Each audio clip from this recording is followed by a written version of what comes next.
आज हमारे साथ खास सम्मान सुप्रीम कोर्ट के अधिवक्ता संजय के चड्ढा। संजय के चड्ढा जी, आपका बहुत बहुत स्वागत है आज के हमारे प्रोग्राम में। धन्यवाद जयदेव भाई।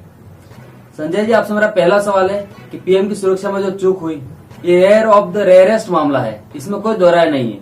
क्या देख रहे हैं आप और सुप्रीम कोर्ट इसमें क्या कह सकता है? देखिए, दो तीन पक्ष हैं।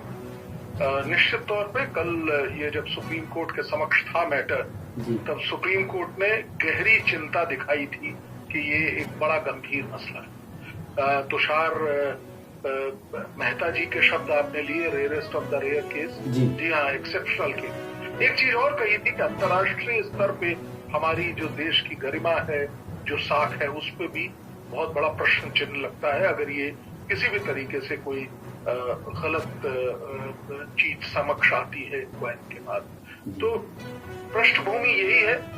ये बात सही है कि बहुत सारे इम्पोर्टेंट इश्यूज हैं जो कि तहकीकात में जब सामने आएंगे तो इस चीज पे देखा जाएगा। जस्टिस रमन्ना की बेंच थी, जो कि हमारे चीफ जस्टिस हैं तकरीबन, और उनके साथ दो और जजेस थे।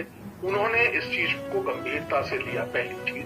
दूसरी चीज, मंडे के लिए मैटर को रखा गया है तब तक, क्योंकि उस वक्त जब राज्य सरकार थी, उन्होंने ये बताया कोर्ट को कि हमने एक इंक्वायरी कमेटी, एफआईआर भी किया है उन लोगों के खिलाफ और एक इंक्वायरी कमेटी बनाया। केंद्र सरकार ने एक दिवसीय इंक्वायरी कमेटी के विषय में बताया और साथ में ये भी बताया कि आज यानी कि कल, जो बीता हुआ कल है, वहां पे एसपीजी की एक टीम भी गई है जो कि पूरे क्षेत्र का को देख रही है और ये देख रही है कि क्या चूक रह गई, कहाँ पे चूक रह गई। ये तो अभी एक बड़ी ही प्रिलिमिनरी स्टेज पे मैटर है और निश्चित तौर पे जो याचिका करता है, एक पीआईएल है ये, आपको मैं बताना चाहूंगा, जिसको उस पीआईएल में ये कहा गया है कि क्यों नहीं एक जुडिशियल इंक्वायरी हो, क्यों नहीं एक, बल्कि यहां तक कि मुझे अच्छी तरह मालूम है, जो एडवोकेट जिसको आर्ग्यू कर रहे थे मनिंदर सिंह जी, उन्होंने बड़े स्पष्ट शब्दों में ये कहा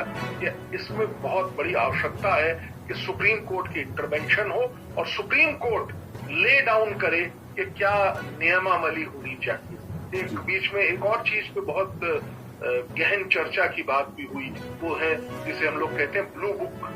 ब्लू बुक मैं अपने श्रोताओं की जानकारी के लिए बताना चाहता हूँ कि एसपीजी का जो मैनुअल होता है, एसपीजी के जो क्या रूल्स हैं प्रधानमंत्री की सुरक्षा से रिलेटेड, उसके बारे में है। और खास तौर से एसपीजी जब आज के परिप्रेक्ष्य में अगर हम देखें तो एसपीजी मात्र और मात्र सिर्फ प्रधानमंत्री को ही प्रोटेक्शन दे रही है। अब पहले होता था कि प्रधानमंत्री के परिवार और लोगों को भी दी जाती थी, इस वक्त सिर्फ और सिर्फ प्रधानमंत्री मोदी को प्रोटेक्शन दिया जा रहा है। संजय जी, पीएम की सुरक्षा में जो चूक हुई, ये पूरा प्रकरण बहुत तेजी से राजनीतिक भी हो रहा है। जांच अभी आएगी, ऐसे में मामला अदालतों में जाना, ये आप कहां तक ठीक मानते हैं? आपको नहीं लगता है कि जो फैसला जांच एजेंसी को लेना चाहिए वो मामला अदालतों में क्यों पहुंच गया?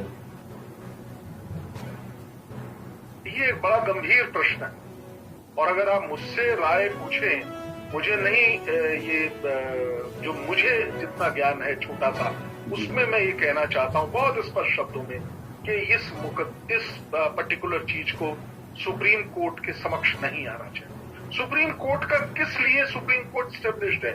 हर चीज में सुप्रीम कोर्ट अगर आप जाएंगे तो मुझे लगता नहीं कि सुप्रीम कोर्ट की जो इम्पोर्टेंस है, सुप्रीम कोर्ट का जो पर्टिकुलर रोल जो असाइन किया गया था, ये मुझे लगता है कि ये मुद्दा है, ये वहां नहीं जाना चाहिए, पहली चीज। दूसरी चीज, देखिए, जहां तक बात है, मैं आपको बताऊं, जो रोल असाइन किया गया है सुप्रीम कोर्ट को कॉन्स्टिट्यूशन के द्वारा, एक निश्चित तौर पे एक बहुत बड़ा अहम पिलर है हमारी जुडिशरी, हमारे जिसे कहते हैं कि कॉन्स्टिट्यूशन में असाइन की गई। बट मैं आपकी इस राय से थोड़ा सा अपना आपको, ये मेरी अपनी स्वतः की राय है कि इस तरह के मुकदमों में, इस तरह के इश्यूज में रादर सुप्रीम कोर्ट को इंटरवेंशन की आवश्यकता नहीं। It's purely N administrative issue and administrative issues में क्या सुप्रीम कोर्ट में जाना चाहिए? मेरा छोटा विवेक जो बताता है, मेरे ख्याल से नहीं जाना चाहिए। सुप्रीम कोर्ट हर जगह पे क्या इंटरवेंशन करने लगेगी? मुझे लगता है नहीं। लेकिन ये एक बहुत अहम मुद्दा है। देखिए, मैं आपको थोड़ी सी और बात बताना चाहूंगा, 2 मिनट अवश्य लूंगा, लेकिन थोड़ा स्पष्टीकरण। क्या जो ये जितना मसला हुआ है, इसमें कई सारे प्रश्न हैं। क्या परमिशन ली गई? क्या रूट जो चेंज हुआ वो आपको परिपक्वता से डीजी को इनवाइट बताया गया था, जैसा कि महाराष्ट्र के पंजाब के चीफ मिनिस्टर कह रहे हैं कि उनको रूट चेंज की जानकारी नहीं। डीजी पुलिस को क्या उस चीज की जानकारी थी? इंटेलिजेंस की इनपुट्स क्या है? वेदर कंडीशन, आज तो हम एक हफ्ता अगले वेदर के बारे में आज बता सकते हैं। क्या वेदर कंडीशन के बारे में एसपीजी को नहीं पता? 120 किलोमीटर, 111 किलोमीटर से 120 किलोमीटर का पैच, क्या प्रधानमंत्री को आप समझ सकते हैं कि इतना बड़ा कॉर्डन ऑफ किया जा सकता था? मुझे नहीं लगता। ये बहुत ही ह्यूमनली डिफिकल्ट है। सिविलियन वहां पे कैसे पहुंच गए? आप ये बताइए। हमने देखा कई वीडियो क्लिपिंग आ रही है जहां पे बीजेपी के ध्वज लिए हुए लोग हैं। क्या पंजाब सरकार को क्या क्या जानकारी दी गई? ब्लू बुक के अंदर जो मैनुअल में प्रेजेंट चीजें हैं, क्या वो पूर्णतः फॉलो की गई थी? ये सारे प्रश्न हैं और ये प्रश्न का जवाब आज ढूंढना बहुत आवश्यक है, क्योंकि ये एक बहुत महत्वपूर्ण इशू है, अंतर्राष्ट्रीय स्तर पे इशू है हमारे से। आज भारत, जैसा कि कहा गया पिटीशन, क्या भारत ये बर्दाश्त कर सकता है? एक भी नागरिक नहीं चाहेगा कि हमारे प्रधानमंत्री को कुछ हो, चाहे वो विरोधी पक्ष हो चाहे पक्ष वाले। 2 मिनट और लूंगा। यही बात को जब हमारे जो चीफ जस्टिस ऑफ इंडिया है, जस्टिस रमन्ना, उन्होंने कहा कि now we are collecting the information, let us wait for 2 days, 2 दिन वेट करने की आवश्यकता है।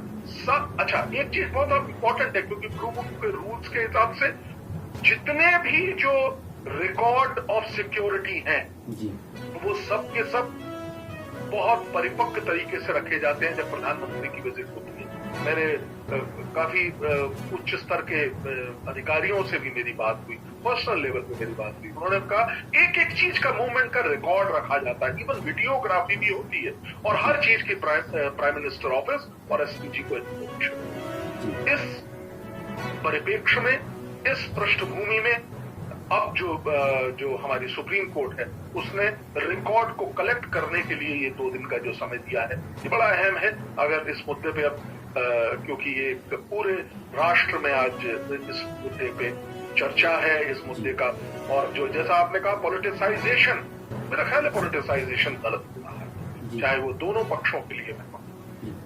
संजय जी, आपसे मेरा एक क्लोजिंग क्वेश्चन है कि क्या आप ये नहीं मानते कि कितनी दुर्भाग्य की बात है कि एक राज्य और एक केंद्र को एजेंसियां कहीं कुछ गड़बड़ ना कर दे और जांच में कुछ गड़बड़ ना हो जाए, इसके लिए अब सुप्रीम कोर्ट मतलब अदालतों में आना पड़ेगा? मैंने अपने पिछले जवाब में भी ये बात कही कि अदालतों के काम नहीं है, प्योरली एक एडमिनिस्ट्रेटिव फंक्शन है। और कहां पे, और लेकिन ये देखना भी बहुत अहम है जयदेव जी कि कहां पे चूक हुई। प्रधानमंत्री को 20 मिनट वहां पे क्यों रुकना पड़ा? ये चूक है। क्यों नहीं? क्यों? अच्छा, इसका एक जवाब ये भी है कि क्यों नहीं, अगर इस तरह की थी व्यवस्था, आगे के 5 किलोमीटर के आगे का पता होना चाहिए, आगे गाड़ियां जानी चाहिए, काफिला आगे वाले ने क्यों नहीं रिएक्ट किया? क्यों नहीं प्रधानमंत्री की व्हीकल इमीडिएटली 20 मिनट में वापस 20 मिनट रुकी, क्यों वहां और वापस क्यों नहीं आगे? ये तमाम पक्ष बहुत बहुत अहम है, ये इंपॉर्टेंट इंफॉर्मेशन, क्योंकि हमारा देश ये बर्दाश्त नहीं कर सकता कि हमारे प्रधानमंत्री को, चाहे वो कोई भी हो, या हमारे किसी भी उच्च स्तरीय नेता पे इस तरह का कोई सिक्योरिटी लैप्स की वजह से, देश के पास इतनी क्षमता नहीं है। हम पहले अपने प्रधानमंत्रियों को खो चुके हैं, आपको मालूम है, मिसेस गांधी और राजीव गांधी को भी हमने खोया। सुरक्षा चूक हम नहीं चाहते, ना हमारा पूरा देश का कोई भी व्यक्ति चाहता है। यहाँ पे मुझे ऐसा मानना है, क्लोजिंग तौर पे मैं कह रहा हूँ कि जैसा आपने बताया, एक जुडिशियल प्रूफ की एक जरूरत जरूर है, लेकिन मैं इसको समझता हूं कि ये एक एडमिनिस्ट्रेटिव वर्क है, वहीं पे होना चाहिए। लेकिन अब क्योंकि मैटर सुप्रीम कोर्ट के समक्ष है, हम उसका बहुत सम्मान और आदर करते हैं। हमारी डेमोक्रेसी के लिए एक सबसे महत्वपूर्ण अगर पिलर है तो वो सुप्रीम कोर्ट है, और देखते हैं मंडे में जब मैटर को लगाया गया है तो क्या। ठीक है सर। संजय जी, आपने नंबर 1 इंडिया न्यूज के लिए जो समय निकाला उसके लिए आपका बहुत बहुत धन्यवाद। Thank you.